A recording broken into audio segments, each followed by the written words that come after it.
Hello, friends. Welcome. Just want to talk about radioactive waste, really.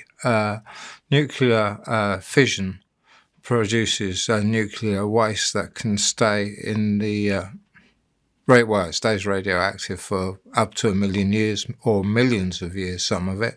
Other parts break down in 500,000 years, but it's very dangerous. Very radioactive, and mostly they are burying some of it, but mostly it's being dumped in the oceans. Now that's going to leak out in, well, how long? 40-gallon oil barrels. I've seen it being dumped in the oceans, in Greenpeace trying to stop them doing that. And a 40-barrel tin barrel is going to rot through, even if it's got a plastic container inside, in a number of years, and the plastic's going to become fragile and break eventually, so it's going to leak out in the oceans, and there are thousands and thousands of tons of it in the oceans, and that's a death sentence to this world if we don't stop producing fission. Nuclear reactors need to close, and if we don't stop producing radioactive waste, it's going to leak out into the oceans.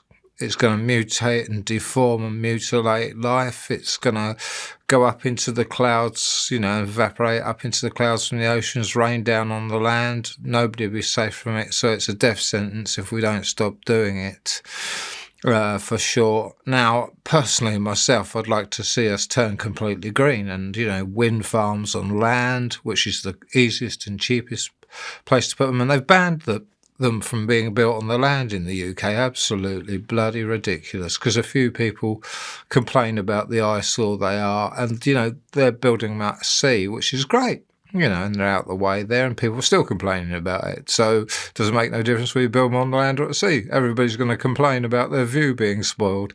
But it's a case of survival, isn't it? If we don't start turning green, we ain't going to survive. So it's very ignorant people that complain about them.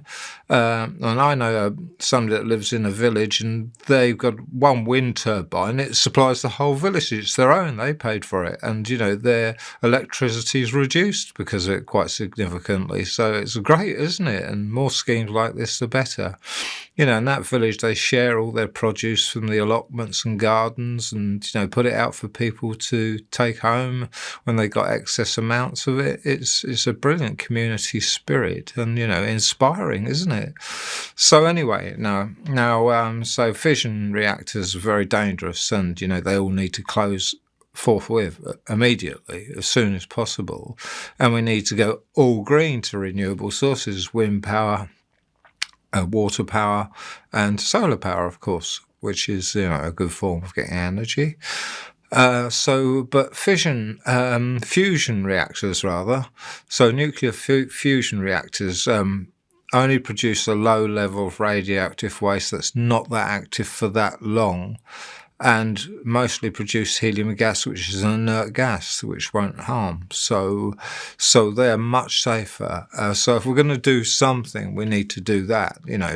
If it's got to go in some way to nuclear power, then fusion reactors are the way to go, and much safer. And they're building some now, and it's good as a replacement for nuclear, for fission at least. Fusion is the way to go if we have to do it. And, but far better to say, let's get this planet completely green, then we got no radioactive waste going anywhere. So, clean living and being sensible.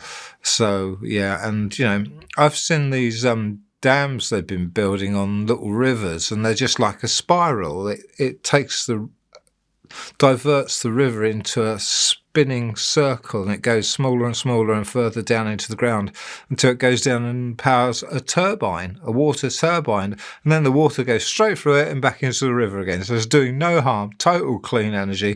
You build loads and loads of them by rivers to get tidal power or water power, and that's a brilliant idea where you got rivers, and they look great. I've seen them. They look great, and they do the job, and you don't have to build them too big.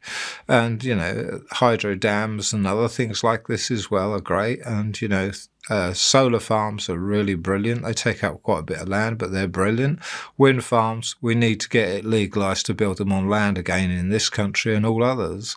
And, it needs to be really full steam ahead on going green, because, we're choking this world to get to death with fossil fuels.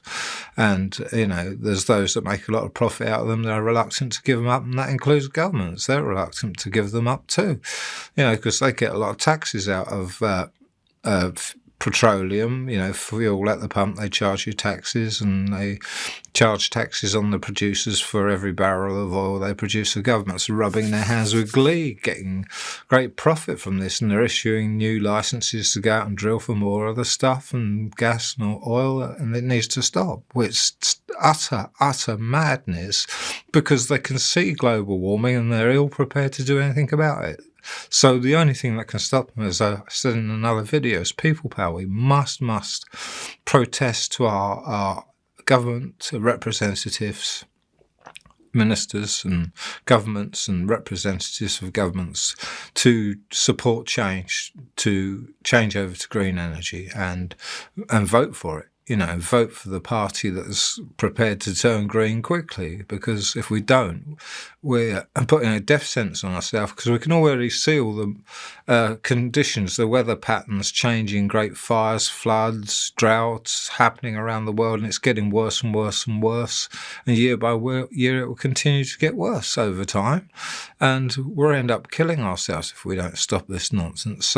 But this was really about turning away from fission reactors to fusion reactors if we really have to, but let's go green, because that's a much better choice.